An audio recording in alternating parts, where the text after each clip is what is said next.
pela última vez nessa série. Efésios capítulo 6. Do versículo 21 ao versículo 24.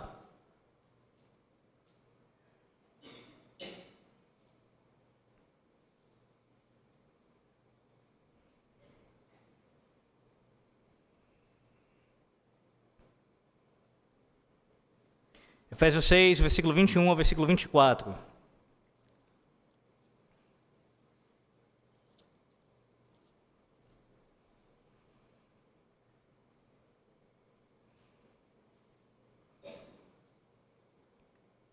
Assim diz o Senhor nosso Deus: e para que saibais também a meu respeito, e o que faço, de tudo vos informará Tíquico, o irmão amado e fiel ministro do Senhor. Foi para isso que eu vos enviei, para que saibais a nosso respeito, e ele console o vosso coração. Paz seja com os irmãos, e amor com fé, da parte de Deus Pai e do Senhor Jesus Cristo. A graça seja com todos os que amam sinceramente a nosso Senhor Jesus Cristo. Amém. Um pai da igreja bastante famoso, chamado João Crisóstomo, disse acerca da Epístola aos Efésios. Diz que Paulo, de fato, confiou aos Efésios, como pessoas já bem instruídas, as suas concepções mais profundas. A própria epístola está cheia de pensamentos e doutrinas sublimes. Meus irmãos, acerca desta epístola, qualquer elogio, qualquer menção que seja assim elogiosa, ela ainda ficará aquém do que ela realmente de fato merece. E primeiro, e o motivo mais importante, é porque ela é a palavra de Deus. Não passamos aqui praticamente um ano ouvindo o Senhor, ou melhor, ouvindo um mero homem falar, mas o Senhor falando através da explicação do texto, através da aplicação desse texto. Sim, essa é a razão principal porque essa epístola é tão maravilhosa, ela é tão preciosa para nós. É a própria palavra de Deus. A carta de Paulo aos Efésios, meus irmãos, ela é também uma realização notável. Mais do que qualquer outra epístola que ele tem escrito, Efésios reúne, em resumo, muitos dos principais temas que Paulo ensinou em sua vida. E nessa noite, antes de expor aqui esses 4 últimos versículos que eu preciso fazer, obviamente, eu quero fazer uma recapitulação com você.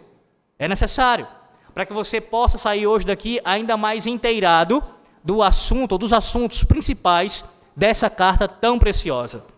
Eu quero lembrar que nessa carta, em Efésios, nós temos como um dos principais temas aqui abordados e que são centrais ao ensino paulino, não apenas em Efésios, mas em todo o Novo Testamento e em toda a palavra de Deus, acerca da doutrina da Santíssima Trindade. Em Efésios, essa doutrina ela é claramente exposta. Tem muitos textos quanto a isso. Vejamos apenas alguns para lhe recordar. Volte um pouco para Efésios capítulo 1. Efésios capítulo de número 1. E observe isso aí no início já da carta. Paulo começa no versículo, depois da sua apresentação, da sua saudação e da bênção, ele começa aqui exaltando a Santíssima Trindade. Veja, o versículo 3 do capítulo 1, ele claramente cita aqui o nosso Deus e Pai do nosso Senhor Jesus Cristo. E ele já no versículo 7 dá a glória aqui a Cristo. Observe, do 3 ao 6 você tem Paulo exaltando a pessoa do Pai. Do 7, versículo 7 até o versículo número 11, a pessoa do Filho é exaltada. Nos versículos 13 e 14 principalmente, ele exalta a pessoa do Espírito Santo.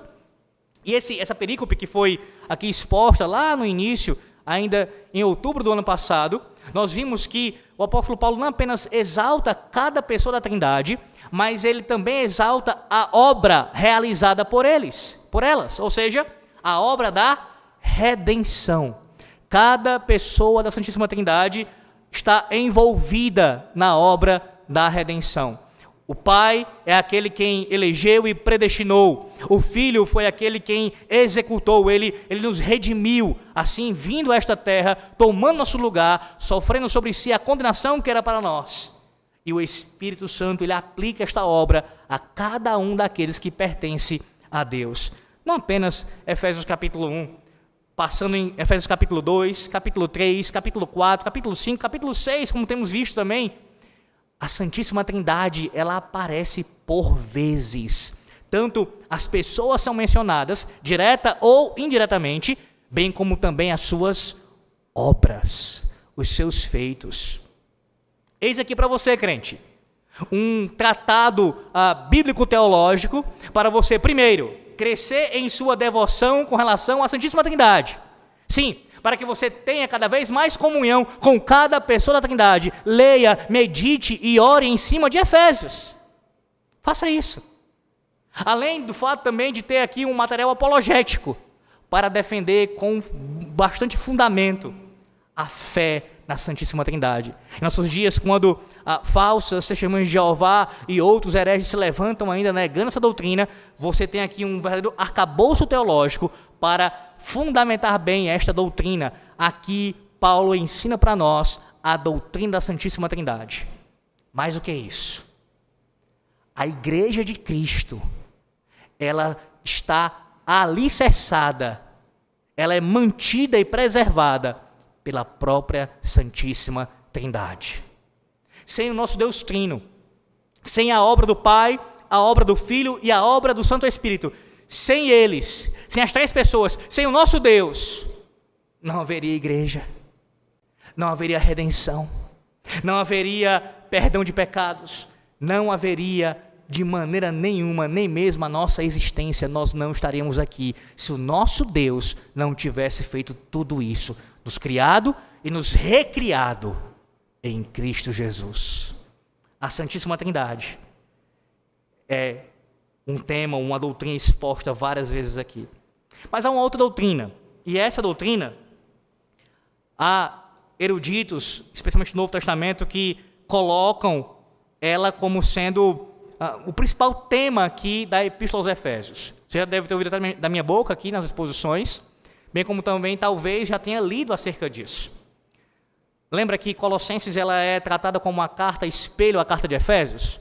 São muito semelhantes, inclusive, eu até recomendo que você faça isso depois, leia as duas para e passo, uma ao lado da outra. Você perceberá que há alguns textos que são bem semelhantes, e no original grego quase que iguais, Colossenses e Efésios, mas tem suas distinções. E uma das distinções é que Paulo, em Colossenses, ele foca ainda mais no aspecto cristológico, na doutrina de Cristo. Não que em Efésios não esteja exposto, e de forma abundante.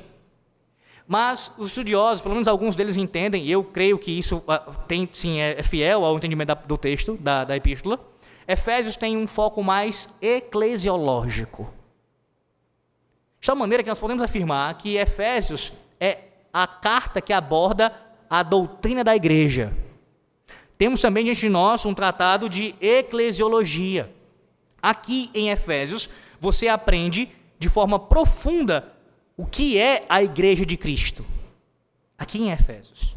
E não é à toa, meus irmãos, que essa carta, ela serviu e serve para muitos documentos confessionais, para a igreja expor o seu entendimento, a sua percepção do que é a igreja, à luz especialmente da carta aos Efésios. Então, sim, o tema central para estes estudiosos, e ainda que não seja para todos eles, mas pelo menos boa parte, e ainda aqueles que não consideram o tema principal, mas vão considerar como um tema importantíssimo, é a centralidade da igreja e a definição aqui do que é a igreja.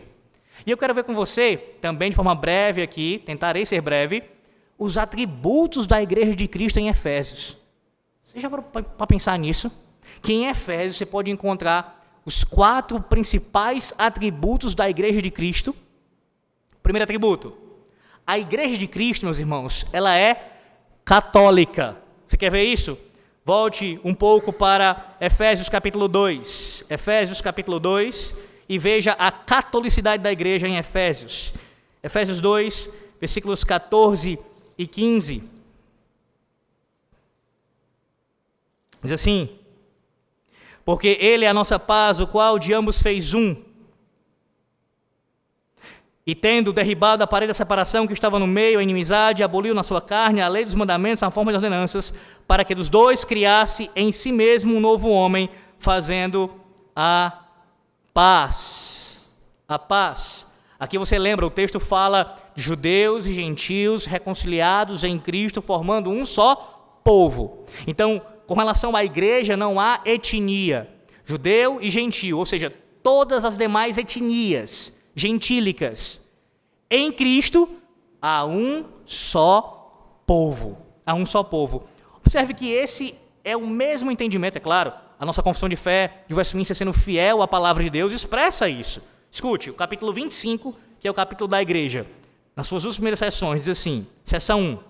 A igreja católica ou universal, que é invisível, consiste no número total de eleitos que foram, são ou serão unidos em um, sob Cristo. Ela é a sua esposa, o corpo e a plenitude daquele que é tudo em todos. Seção 2. A igreja visível, que é católica ou universal sob o Evangelho, não mais confinada a uma nação como sob a lei, consiste em todos aqueles que por todo o mundo professam a religião verdadeira, juntamente com seus filhos, e são o reino do Senhor Jesus Cristo, a família e casa de Deus, no qual fora dela não há possibilidade ordinária de salvação. As duas primeiras seções do capítulo 25 da Confissão de Fé ensinam tanto acerca da igreja invisível, bem como da igreja visível. Você já aprendeu que isso não significa dizer que há duas igrejas. É uma só igreja, sob dois aspectos distintos: a sua invisibilidade e a sua visibilidade. Com relação à igreja invisível, a nossa confissão ensina, à luz da palavra de Deus, que ela é composta por todos os eleitos que já estão com o Senhor na glória, que estão agora nessa terra ou que ainda virão. Todos os eleitos compõem a igreja invisível. Com relação à igreja visível, faz parte dela todos que professam a religião verdadeira, juntamente com os seus filhos. Nós e as nossas casas fazemos parte da igreja visível. Pois bem, seja sob o aspecto invisível ou sob o aspecto visível, a igreja ela é católica. Isto é, ela é formada por todos aqueles que estão em Cristo, visível ou de maneira invisível, independente da sua etnia, seja judeu, seja gentio. A igreja ela é católica. E observe, Efésios ensina isso claramente. Primeiro atributo da igreja. Segundo atributo, a igreja não é apenas católica. A igreja de Cristo ela também é apostólica.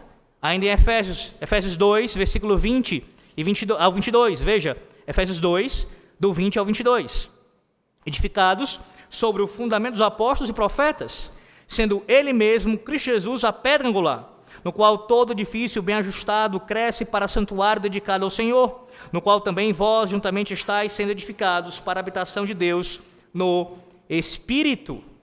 A igreja, ela é edificada sobre o fundamento dos apóstolos, a doutrina apostólica. E esse ensino também está em nossa confissão de fé. Veja, a seção 3 do capítulo 25. A esta igreja católica visível, Cristo concedeu o ministério, oráculos e ordenanças de Deus para o encontro e aperfeiçoamento dos santos nesta vida até o fim do mundo, e o faz por sua própria presença e espírito, de acordo com sua promessa de efetuar neles este fim. Ou seja, os apóstolos foram dados à igreja por Cristo, para servirem a igreja, para o aperfeiçoamento dos santos, como nós vimos também em Efésios capítulo 4, versículo 11. E ele mesmo deu uns para apóstolos. A igreja, ela é apostólica. Apostólica, meus irmãos. Ela segue nas pisadas do ensino, na doutrina dos apóstolos. Além disso, a igreja também é una. É católica, é apostólica e é una. Vá para Efésios 4 agora, Efésios 4, do versículo 4 ao versículo 6. Efésios 4, do 4 ao 6. Há somente um corpo e um espírito, como também foste chamados uma só esperança da vossa vocação. Há um só Senhor, uma só fé, um só batismo, um só Deus e Pai de todos, o qual é sobre todos, age por meio de todos e está em todos. Capítulo 5 agora, de Efésios 5, versículo 23. Veja. Porque o marido é o cabeça da mulher, como também Cristo é o cabeça da igreja, sendo este mesmo o Salvador do corpo. E agora volte um pouquinho para Efésios 1, versículo de número 17. Efésios 1, versículo 17. para que o Deus de nosso Senhor Jesus Cristo, o Pai da glória, vos conceda espírito de sabedoria e de revelação no pleno conhecimento dele. Versículo 22 e 23 agora. E pôs todas as coisas debaixo dos pés, e para ser o cabeça sobre todas as coisas, o deu à igreja, o qual é o seu corpo, a plenitude daquele que a tudo enche em todas as coisas. Ou seja, a figura que é a imagem, uma das imagens bíblicas, e em Efésios aqui aparece, para a igreja, que ela é um corpo. A ideia de unidade. A igreja é una, meus irmãos. A despeito de nossas diferenças, a despeito dos nossos pecados, inclusive, à luz da palavra de Deus, podemos asseverar que a igreja de Cristo ela é una. Una. Ela é católica, ela é apostólica, ela é una e ela é santa. Efésios 1, versículo 4. Apenas esse texto. Efésios 1, versículo 4. Outros textos em Efésios também vão mostrar isso. Efésios 1, versículo 4. Assim como nos escolheu nele, antes da fundação do mundo, para sermos santos e irrepreensíveis perante ele. E em amor nos predestinou. Meus irmãos, todos os atributos da igreja são vistos aqui. Todos eles. Você pode dizer, mas pastor, santidade, como assim? A igreja, ainda nós lidamos com o pecado, nós lidamos com a impureza, de fato. Escute, mais uma vez, nossa confissão de fé fala sobre isso, para lhe clarear o pensamento. Seção 4 do capítulo 25, sobre a questão de graus de pureza. Esta igreja católica tem sido por vezes, ora mais, ora menos visível. E igrejas específicas que são membros dela, são mais ou menos puras, de acordo com a doutrina do Evangelho que é ensinada e acolhida, a administração das ordenanças e o culto público. Observe que a confissão de fé, ela reconhece essa realidade, de que, com relação à igreja, no seu aspecto visível, existem graus de pureza, isto é, graus de santificação. Isso se refere tanto a igrejas locais, bem como também aos próprios indivíduos. Então, assim como uma pessoa pode estar num grau maior de santificação, em obediência a Deus, do que outra pessoa, do que outro irmão em Cristo, assim também o é, verdade, com relação a uma igreja local para com outra igreja local. Ela pode estar sendo mais fiel ao Senhor, mais santa, por assim dizer. Mas toda igreja verdadeira, no seu aspecto visível, ela pode sim ser considerada como uma igreja santa. Por quê? Porque ela foi separada do mundo e ela vive agora, a igreja como um todo e cada indivíduo, para o Senhor Deus. Lembre-se que mesmo naquela situação terrível de pecaminosidade, a igreja de Corinto, ela é chamada pelo apóstolo Paulo, ele se dirige a eles como os santos. Os santos que vivem em Corinto.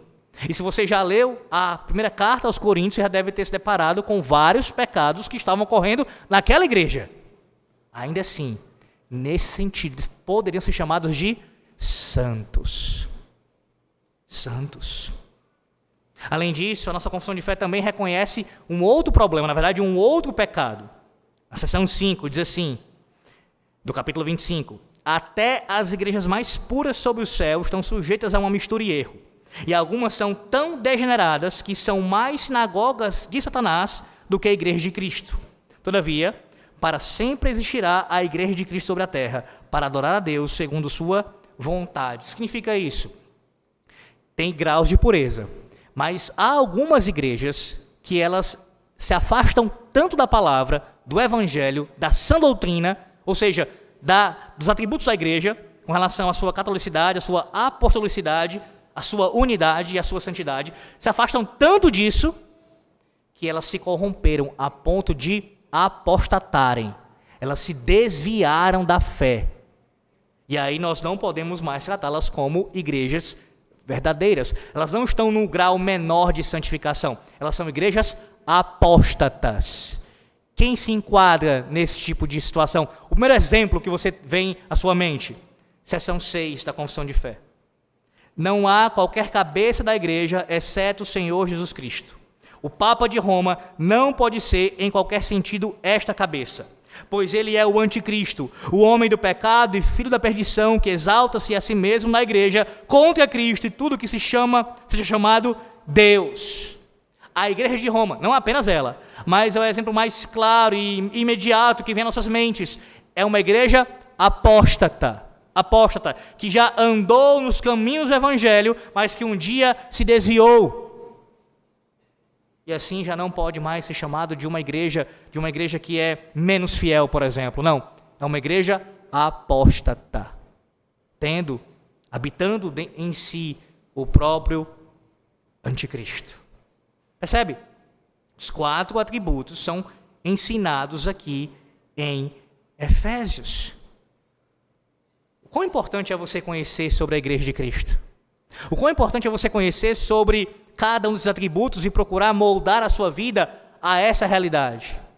Ou seja, sendo, no sentido bíblico e teológico, um católico, não um papista, católico. Sendo um crente que é fiel à sã doutrina apostólica, um crente que luta por preservar a unidade da igreja e que persevera na santidade. Por isso eu encorajo você para que leia cada vez mais esta epístola e clame a Deus para que você possa caminhar de acordo com esses atributos, sendo você um membro da igreja de Cristo.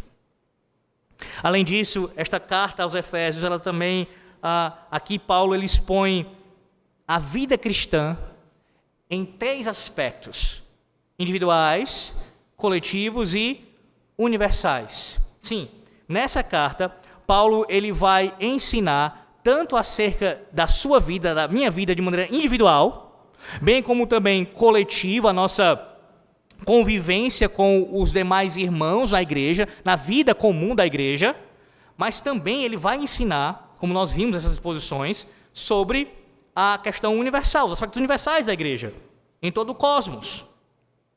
E aí você precisa ter em mente, de forma especial, a divisão da carta. E eu preciso lembrar você disso também, para você, quando ler essa carta de novo, ter isso de forma muito explícita diante dos seus olhos. Veja, Efésios, do capítulo 1 ao capítulo 3, você tem aquilo que os teólogos chamam de os indicativos. Do capítulo 1 ao capítulo 3. Estes são os indicativos. O que são os indicativos, pastor? É o que Deus fez por nós.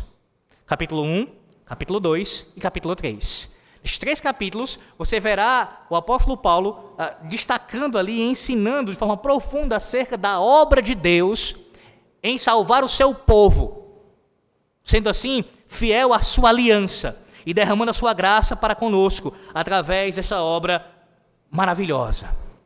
E do capítulo 4 ao capítulo 6, o apóstolo Paulo vai tratar dos imperativos, isto é, as ordenanças, o que Deus nos ordena para nós cumprirmos. E eu quero que você entenda isso de uma vez por todas. Não tem imperativo sem antes existir o indicativo. O imperativo, ele flui do indicativo. Você só pode fazer alguma coisa para Deus em resposta ao que Ele fez por você. Caso contrário, você viverá uma vida de legalismo, tentando se aproximar de Deus pela sua mera obediência, e você será rejeitado, certamente. Mas quando você entende o que Efésios está nos ensinando, de que Deus primeiramente nos salvou, Ele primeiramente, Ele não apenas elaborou a salvação, mas a executou e a aplica a nós. Depois de entender isso, aí você responde, aí você vai ter condições de obedecê-lo, vai então assim procurar ter uma vida de fidelidade ao Senhor Deus. Isso é importantíssimo, irmãos. Essa é a ordem da vida cristã: doutrina e depois vida. Primeiro teologia, depois piedade. Primeiro você conhece a Deus, conhece a sua graça, conhece o seu ser, as suas obras, você conhece o seu estado pecaminoso diante da santidade do Altíssimo, e só então, depois de ser convertido, aí sim você responde a Deus em obediência à sua vontade revelada. Essa é a ordem. Jamais a altere, jamais a mude, e jamais separe essas coisas. Quem conhece ao Senhor e conhece a sua obra, deverá viver em resposta de obediência a essa verdade. Doutrina e vida. Contudo, Efésios também tem uma distinção aqui num aspecto importantíssimo. Quando comparada a outras cartas, essa epístola aqui, ela tem pouquíssimos detalhes, você deve ter percebido isso ao longo das exposições, sobre a igreja em Éfeso e suas circunstâncias. Você pode observar que falta a lista de saudações pessoais, que conclui muitas das outras cartas de Paulo, ele não faz isso daqui. Não há uma grande evidência de alguma crise atual, no caso, naquele período, na igreja, que tenha ocasionado a epístola. Percebe? Quando Paulo escreve outras cartas, você vê isso mais claramente. Paulo escrevendo por uma razão, algum problema, seja de comportamentos pecaminosos ou por conta de erros doutrinários, mas aqui em Efésios parece que isso não está em vista. Há um comentarista que diz que isso na verdade é algo aparente, porque tem alguns indicativos de que Paulo estava assim tratando de questões específicas em Éfeso. Há aqui alguns indicativos. Eu já menciono um deles aqui. Mas por hora eu quero ressaltar para você outra questão importante também, à luz dessa epístola aqui, na verdade, do ministério de Paulo em Éfeso. Lá em Atos, volte lá para Atos. Atos dos Apóstolos, que Lucas escreveu. Atos dos Apóstolos, capítulo 20. Veja aqui uma questão importante sobre esta igreja. A partir do versículo 17 de Atos 20. Diz assim: de Mileto mandou a Éfeso chamar os presbíteros da igreja. E quando se encontraram com ele, disse-lhes: vós bem sabeis como foi que me conduzi entre vós, em todo o tempo, desde o primeiro dia em que entrei na Ásia, servindo ao Senhor com toda a humildade, lágrimas e provações, que pelas cidades dos judeus me sobrevieram. Versículo 20. Jamais deixando de vos anunciar coisa alguma proveitosa e de vos ensinar publicamente também, de casa em casa. De casa em casa. Agora veja, aqui você tem claramente o apóstolo Paulo falando do seu ministério entre os efésios ali, o quanto ele foi diligente em ensiná-los. Veja o versículo 31 agora. Portanto, vigiai, lembrando-vos de que por 3 anos, noite e dia, não cessei de admoestar com lágrimas a cada um. Quando Paulo esteve ali com aqueles irmãos, ele foi muito diligente no ensino da palavra. Essa igreja aqui, que recebeu essa carta aqui, escrita por Paulo tempos depois, ela foi muito bem doutrinada, meus irmãos. Muito bem doutrinada. Muito bem doutrinada.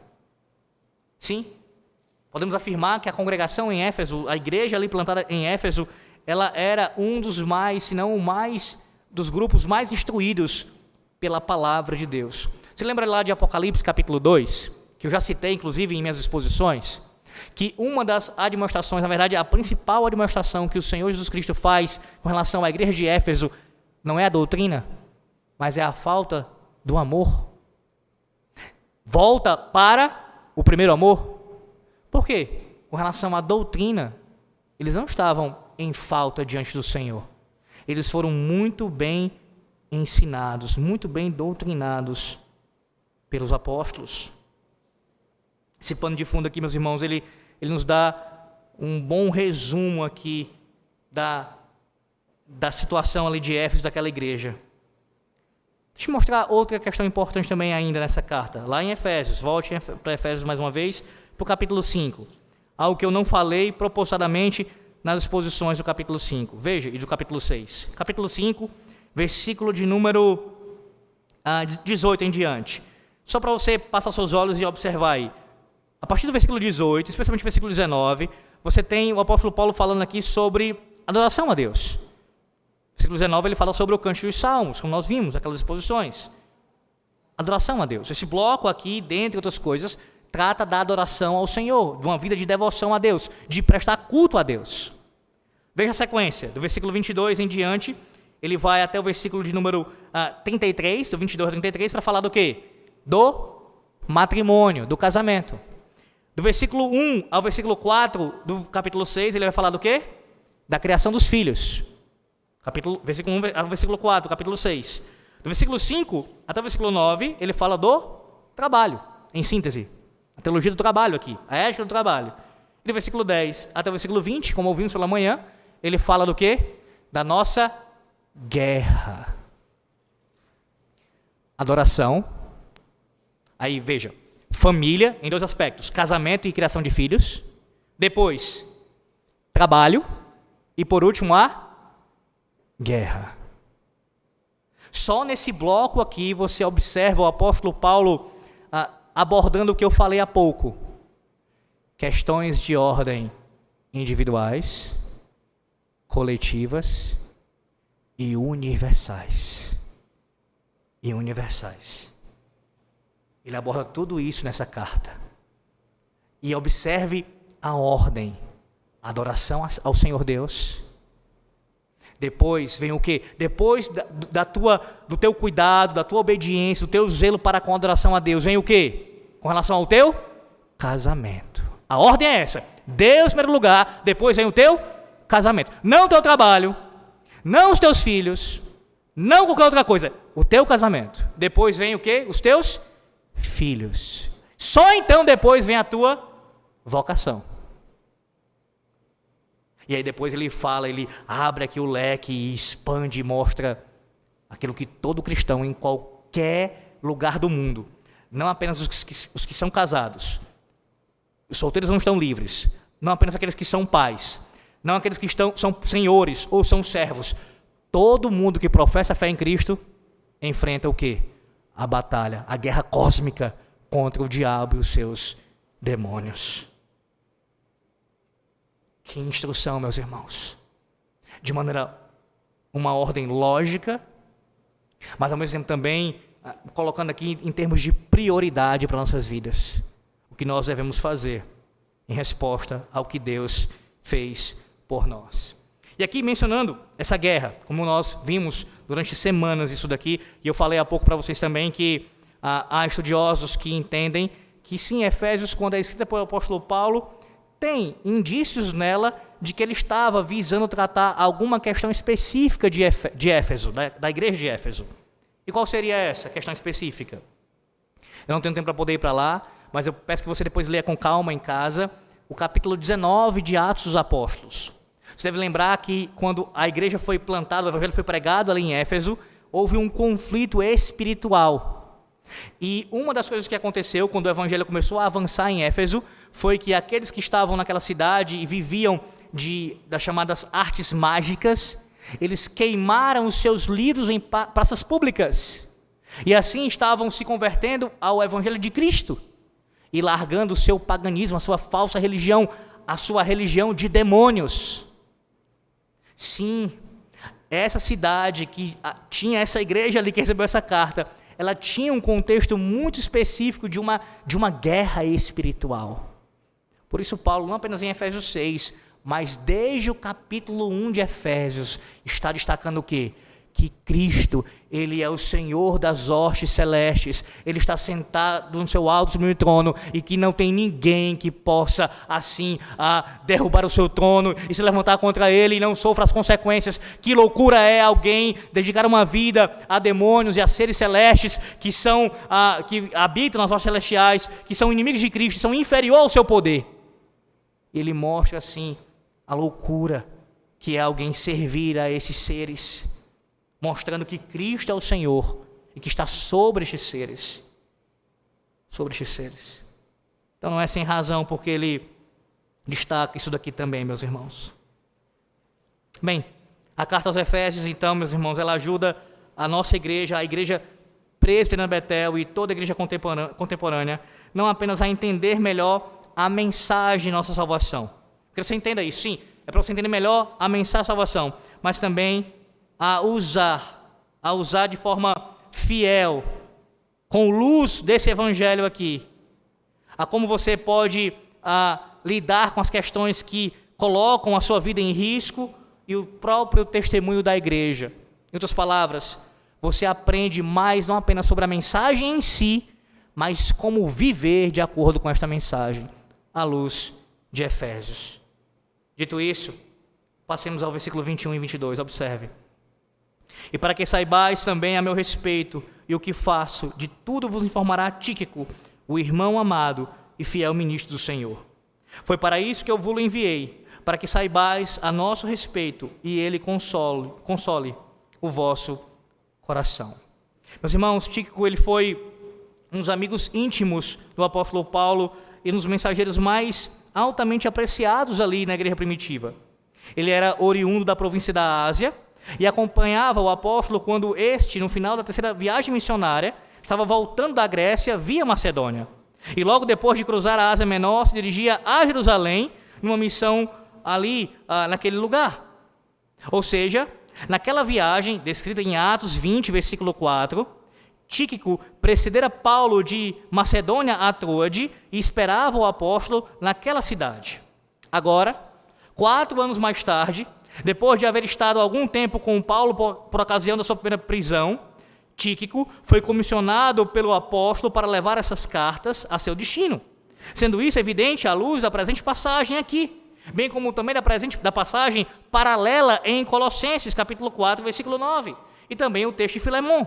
E por que esses textos são mencionados aqui por mim? Ora, porque, lembre-se, Paulo escreve a carta aos Efésios, na prisão em Roma, juntamente com outras cartas, as famosas epístolas da prisão. Efésios, Colossenses, Filemon e Filipenses. Todas escritas na mesma prisão. O que ele faz aqui? Ele envia um fiel ministro. Meus irmãos, é lógico que Tíquico, tendo recém-estado algum tempo com Paulo e sendo um irmão amado e um membro da família de Deus, juntamente com todos os cretenses, chamado assim, fiel ministro do Senhor, servo especial de Cristo, leal ao seu mestre em todos os aspectos, é óbvio que ele fosse a pessoa indicada para fornecer, enquanto ia de igreja em igreja, toda a informação necessária sobre Paulo, seus companheiros e irmãos, os crentes ali da cidade de Roma. Paulo não está enviando para Éfeso um qualquer, mas um homem que era reconhecido publicamente como fiel ministro de Cristo. Segundo lugar, esse envio de Paulo, no caso, enviando aqui Tíquico, ele intencionava consolar a igreja. Observe, ele diz isso no final do versículo 22. E ele console o vosso coração, para que saibais nosso respeito, ou seja, ele vai dar as informações, mas também ele vai consolar o vosso coração. Sim, a mensagem oral que ele teria de levar não era apenas informativa, não era apenas para dar informações às pessoas, mas era muito mais um conforto à igreja. Ele iria ali, por assim dizer, fornecer uma atmosfera de consolação, de conforto para a igreja de Éfeso, bem como também para os demais que ouvissem acerca da situação de Paulo e da própria carta ali, da obra de Deus ali destacada, ensinada na Epístola aos Efésios. Sendo esta a maior das consolações, a própria carta que ele levava aos Efésios seria a maior das consolações. À luz desses 2 versículos, 21 e 22, eu quero que você perceba aqui o quão sincero é o amor do apóstolo Paulo para com a igreja de Cristo. Ele envia um homem, como eu disse, fiel ao Evangelho, reconhecido publicamente como fiel ao Evangelho, para dar notícias, ou seja, acalmar a igreja, aquietar a igreja, mas também para consolar a igreja. Meus irmãos, com essa atitude de Paulo, você observa que ele não buscava, em primeiro lugar, os seus benefícios, os seus interesses, mas os da igreja. Não foi isso que você viu pela manhã? Pode só um pouquinho, versículo 18. Ele cita aqui, ele ordena a oração, versículo 18, com toda oração e súplica, orando em todo o tempo, no espírito e para isto vigiando com toda perseverança e súplica por todos os santos. Aí quando ele vai pedir oração por ele, e também por mim, ele não fala aqui dos seus interesses pessoais, mas que quando vocês orarem por mim, orem para que o Evangelho continue sendo pregado. Ore para que nessa circunstância em que eu estou preso aqui, ainda que eu esteja aqui preso, por meio disso, Deus continue avançando a sua obra. Os seus interesses não estão em vista em primeiro lugar, mas os da igreja. Eis um modelo de um ministro fiel. Paulo aqui exemplifica isso muito bem. Que eu perca, desde que a igreja de Cristo ganhe. Que contraste, né, meus irmãos? Que diferença entre o exemplo paulino aqui e de tantos ditos pastores em nossos dias. Eu não quero saber se a igreja vai perder. Eu não quero saber se haverá prejuízo, não só de ordem financeira. Eu não me interessa isso. O que interessa é se eu estiver bem. E aqui, não me entenda mal também, é claro que o pastor, ainda mais um homem que é casado, tem família, precisa se preocupar sim com a sua condição. No caso, pensando nos seus familiares. O ponto não é esse. Não é ser um irresponsável com a própria casa. Eu estou falando da sua vida. E Paulo aqui, lembre-se, não era casado, pelo menos nesse momento aqui, não era casado. Então ele está totalmente entregue à obra de Deus. E quando ele tem que sofrer para que o evangelho seja pregado, para que o reino avance, que eu sofra, que eu perca. E que Cristo seja conhecido. Que a igreja ganhe. Se eu tiver que perder. É essa abnegação que Deus requer de todos os seus despenseiros, que sejam encontrados fiéis, entregues inteiramente ao seu serviço. Inteiramente. Atente também ao fato de que não apenas a cidade de Éfeso, a igreja de Éfeso iria tomar conhecimento disso. Esse testemunho ecoaria em outros lugares. Essa carta iria ser também enviada para outras igrejas. E chegaria como chegou ao nosso conhecimento. E nós seríamos assim estimulados pelo exemplo do apóstolo Paulo, em olhar para os interesses da igreja de Cristo antes dos meus interesses pessoais. Meus irmãos, como isso ensina profundamente, não apenas para pastores, mas para todo o corpo de Cristo. Quantas vezes você mesmo homem, você mesma mulher, em seu lugar aí, você não busca primeiramente os seus interesses, antes dos interesses da igreja de Cristo? Ou seja, podendo manter a paz, preservar a paz, você com o interesse de ter a tua satisfação feita ali, que eu seja satisfeito dessa situação, você rompe a unidade, rompe a paz, contanto que eu alcance o que eu quero, o que eu desejo. Enquanto aqui Paulo ele demonstra como Deus o usou como instrumento para a salvação de pecadores. É assim que todo pastor deve se portar. Ele deve se familiarizar com a igreja sobre o seu estado. Ele deve, melhor dizendo, familiarizar a igreja sobre o seu estado. Ele está fazendo isso aqui, está dando informações sobre a sua condição para a igreja.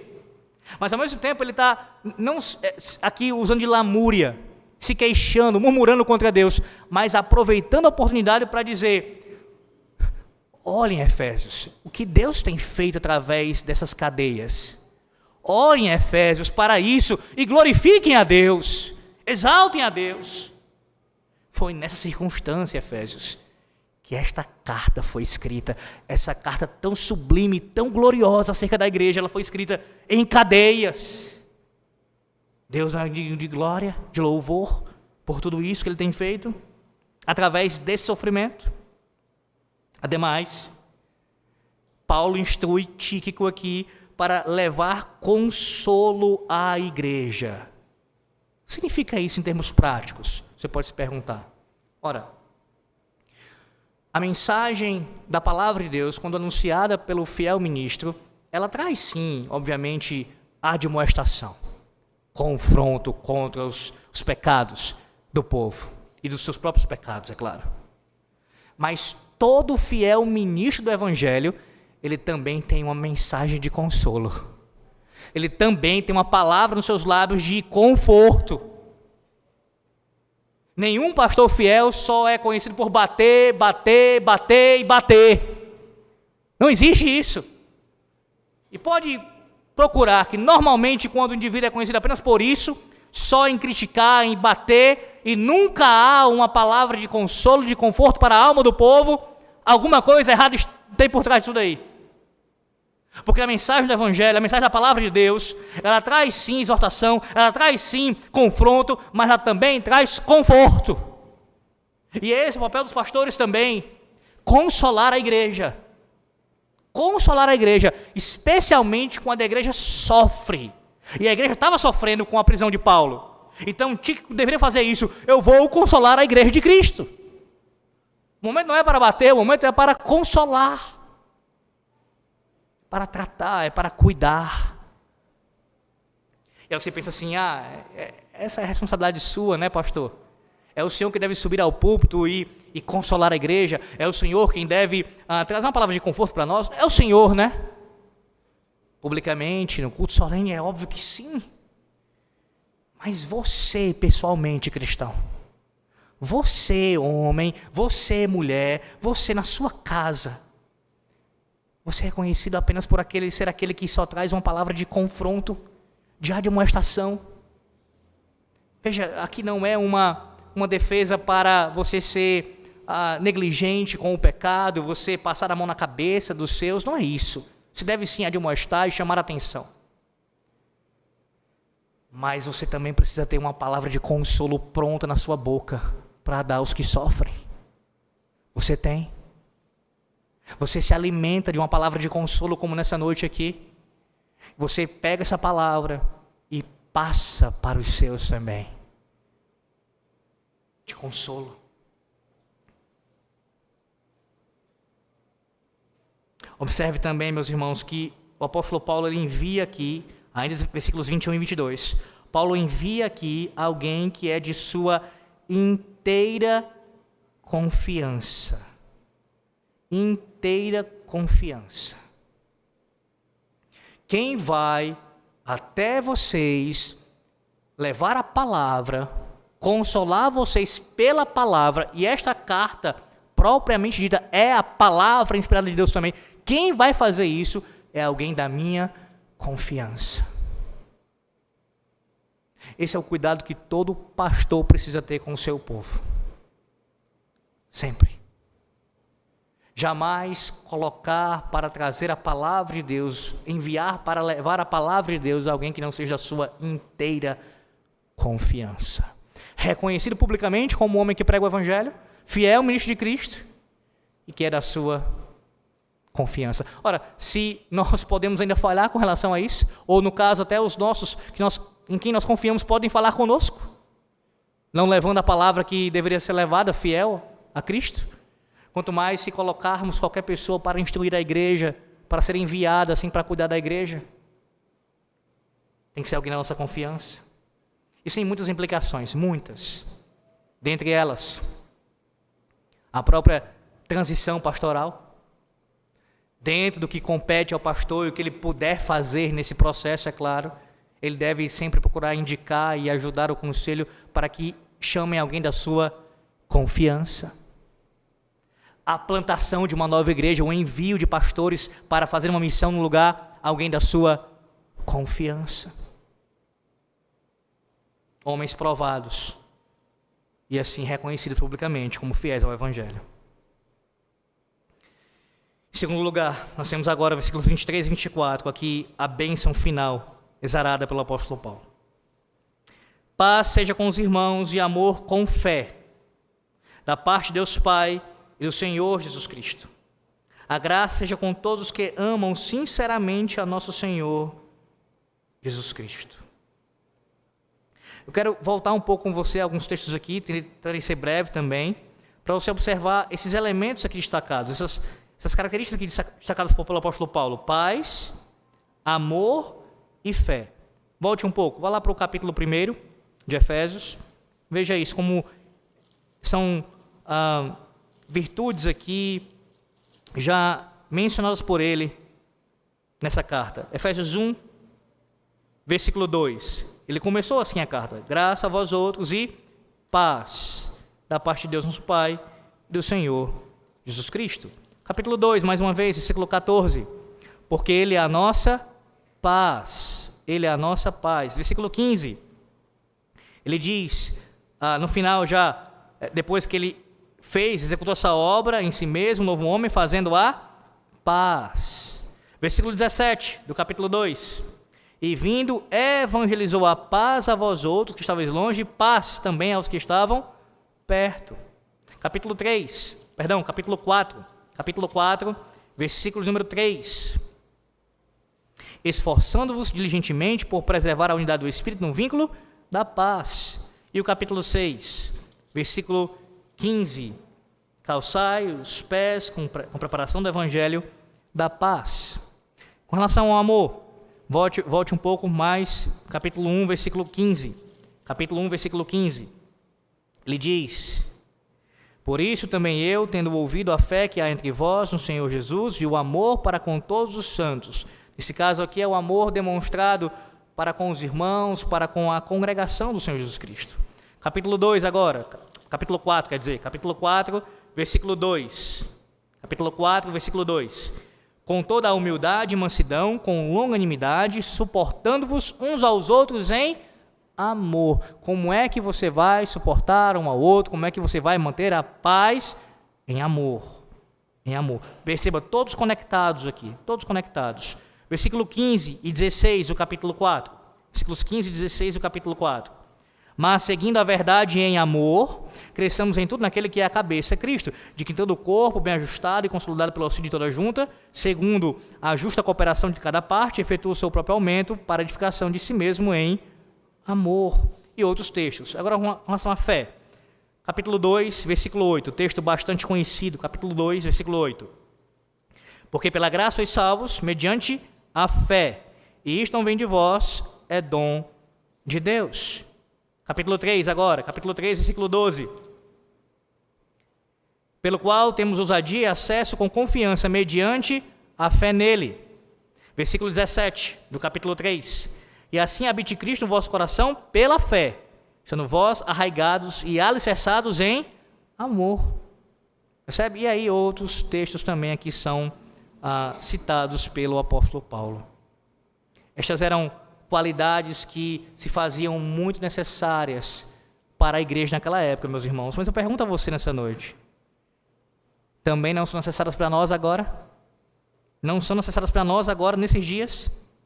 Paz, amor, fé. A paz aqui mencionada pelo apóstolo Paulo traz a ideia, tirando aqui o seu significado desde o Antigo Testamento.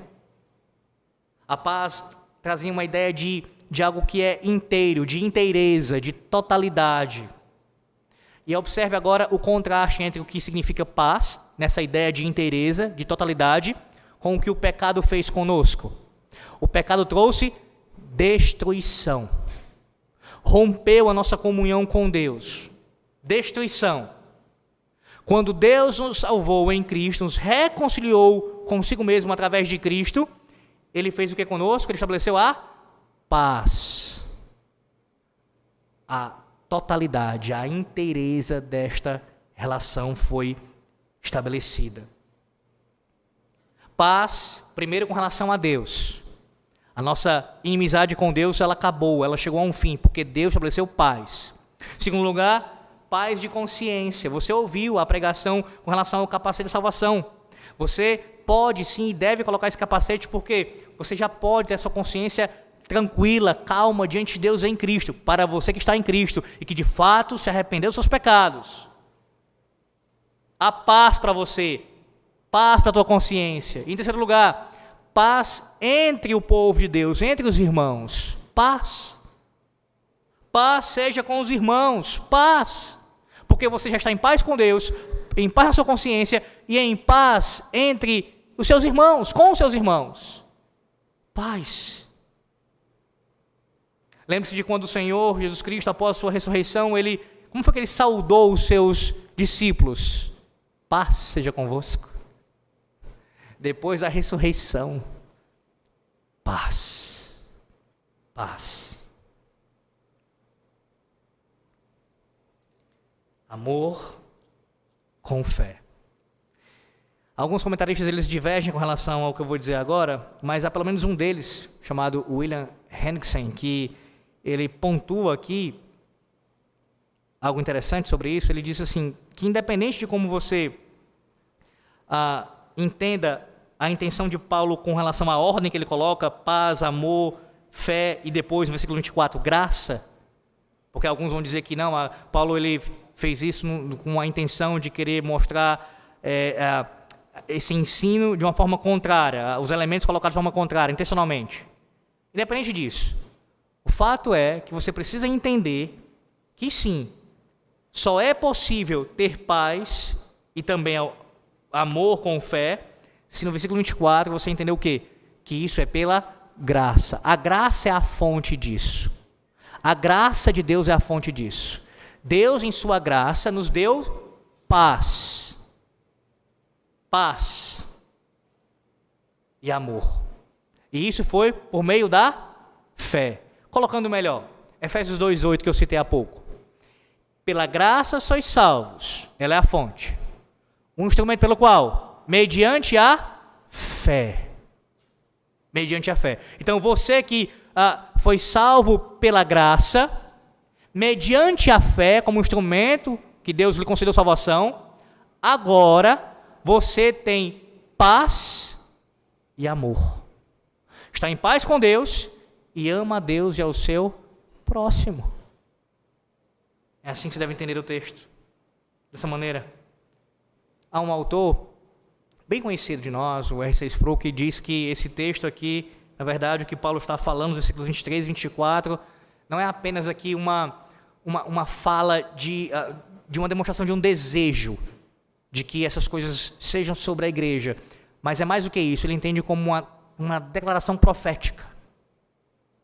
Na autoridade apostólica de Paulo, ele está aqui asseverando isso, que de fato isso está sobre a igreja. Paz seja com os irmãos e amor com fé da parte de Deus Pai, do Senhor Jesus Cristo. Perceba também, e na sequência a graça aqui que é manifestada, perceba também outra questão importante. Não tem como existir amor verdadeiro sem a fé verdadeira. Não é possível. O amor aqui mencionado pelo apóstolo Paulo é o amor com fé. Com fé.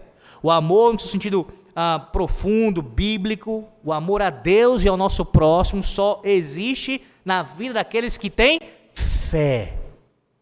Que têm fé. E receber essa fé pela graça. Versículo 24. Ele menciona agora a graça. A graça seja com todos. E aí veja. Com todos sem exceção? Não. Com todos os que amam sinceramente a nosso Senhor Jesus Cristo. Que amam a Deus, meus irmãos, e não meramente os seus bens. Que amam quem Deus é e não somente o que Ele faz. O hipócrita, ele quer a graça para ser salvo, mas ele não quer a graça para ser santo. Exatamente isso.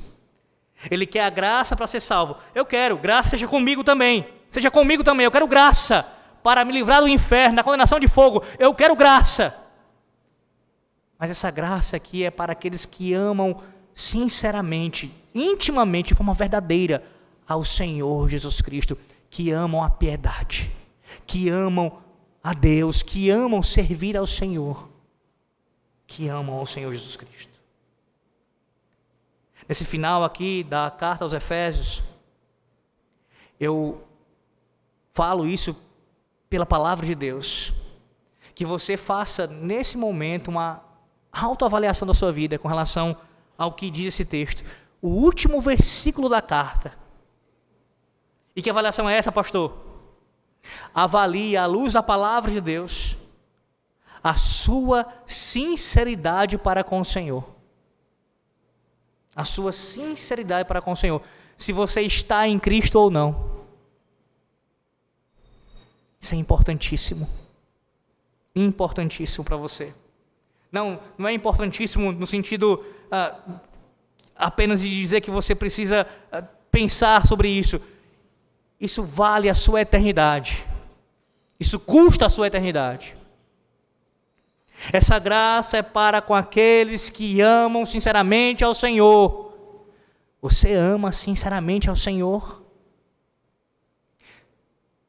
Deixa-me ser bem direto com você. Você ama ao Senhor, mesmo sem Ele lhe dar tudo o que você deseja?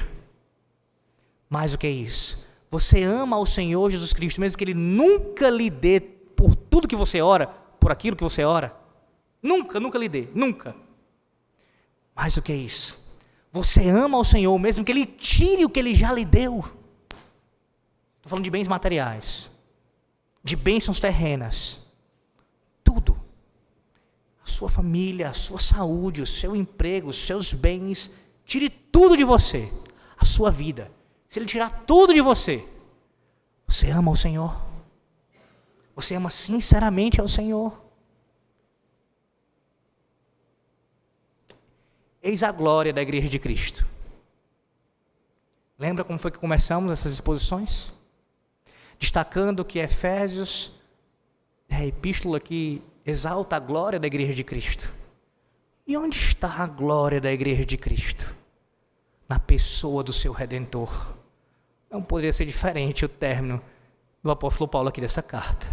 Ele não poderia concluir essa carta de uma outra forma, a não ser mencionando o nosso Redentor. Só há igreja porque há Cristo. Só há reconciliação entre judeus e gentios, com Deus e uns com os outros, porque há Cristo. Só há culto solene porque há Cristo. Só há a esperança de vida eterna porque há Cristo. Por causa de Cristo somente. Eis a glória da igreja de Cristo. Pregar Cristo, viver para Cristo, amar sinceramente a Cristo. Eu rogo a você nessa noite, que essa seja a sua oração nessa noite, nesse momento agora, e quando você chegar em casa. Senhor, que eu seja encontrado aqui, como diz o apóstolo Paulo em Efésios 6:24, dentre aqueles que receberam graça do Senhor para amar ao Senhor, e que eu persevere nesse amor sinceramente até o último dia da minha vida. Amar a Cristo significa necessariamente aborrecer, odiar o pecado. Você tem consciência disso? Que Deus te dê nessa noite e te ajude a assim proceder. Amém. Oremos ao Senhor nosso Deus, queridos. Louvado seja o teu nome, ó Deus, por tua palavra. Louvado seja o teu nome, Senhor Deus, por esta obra tão gloriosa da salvação. Louvado seja o teu nome, porque o Senhor foi quem trouxe judeus e gentios por meio da tua boa mão, da tua destra poderosa, tirando-nos do lamaçal do pecado, da escravidão, nos resgatando para o teu reino, por amor a nós. Ó Deus, como nós somos gratos a Ti, Senhor, gratos a Ti por essa graça, gratos a Ti por essa fé, gratos a Ti por essa paz e por esse amor, que recebemos todos os dias de nossas vidas, e somos lembrados a cada dia do Senhor. Agora mesmo ouvimos sobre isso, e clamamos a Ti, Senhor Deus, que assim sejamos encontrados como aqueles que de fato receberam esta graça, que de fato provaram este amor, que de fato têm paz com o Senhor, que têm a fé verdadeira, e assim Te amam sinceramente, Senhor Jesus Cristo. Ó Deus, que não haja entre nós hipócritas, com amores fingidos, com amores que são apenas de boca, mas não são de inteireza de alma e de coração. Ó Deus, mas que haja no coração de cada homem, mulher e criança aqui, sinceridade e devoção a Ti, Senhor Deus, que ame ao Senhor acima de suas vidas, de suas famílias, de seus bens, de tudo que eles têm, de tudo que nós temos, ó Deus. Que o nosso amor a Ti seja assim, sincero e verdadeiro, Senhor. E que o Senhor nos ajude todos os dias a perseverarmos no amor ao Senhor, em luta contra o amor às coisas pecaminosas. Ó Deus, que a gente aborreça o pecado, odeie o pecado, e ame cada vez mais a Cristo, o nosso Redentor. Abençoa o Teu povo, ó Deus, e que ele entenda, a Tua igreja entenda, que a sua glória, a glória da noiva, está na glória do noivo, está na glória da pessoa do Redentor, do Senhor Jesus Cristo. Eis a nossa glória. Em nome do Senhor nós oramos. Em nome do Senhor Jesus Cristo. Amém.